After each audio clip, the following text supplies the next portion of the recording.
Sa isang naging panayam ng aking friend na si MJ Felipe kay Miss Angel Aquino, na itanong nga niya kung deserve daw ba ni Leona at Carlos ang naging ending nila sa Dirty Linen. At ayon nga kay Miss Angel, bilang si Feliz, syempre, I wish they were given a chance to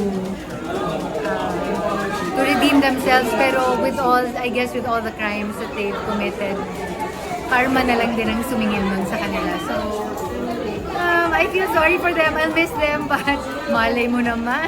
Sabi kasi nga nila, makalabas pa sila pala doon. okay, so ayun na nga, nagbigay na nga ng clue si Miss Angel na baka malay nga naman natin, diba, na magkaroon ng Dirty Linen the movie. Yun, nakaka-excite yun dahil nga naman, actually ako, satisfied ako sa naging ending, pero at the same time, madami pa din naman talagang unanswered question dahil nga naman, na-trap doon sa ilalim sina Carlos at Leona, pero hindi na nga pinakita kung nakalabas ba sila or hindi, at hindi naman pinakita totally kung namatay ba sila doon. So, hindi natin alam. So, unanswered question pa rin yun. Kaya naman, ayon sa aking friend na si MJ, ay madami din daw nagsasuggest ng mga manunood na yung mga unanswered question ay kung pwede lang gawin ito sa pelikula. At syempre, dahil nga sa buhay ang karakter ni Miss Angel Aquino as Feliz, game na game naman daw siya kung sakali na magkakaroon ng movie ang Dirty Linen, dahil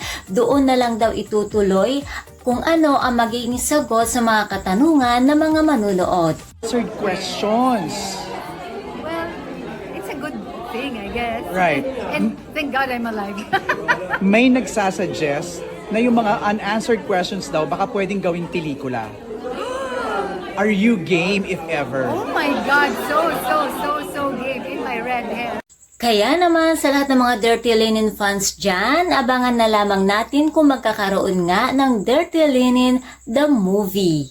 Kaya naman mga chikadoras, abangan na lamang natin. Please don't forget to watch, like, share, and subscribe my channel and click the notification button para ma-notify ka kung meron akong bagong video. Thank you for watching!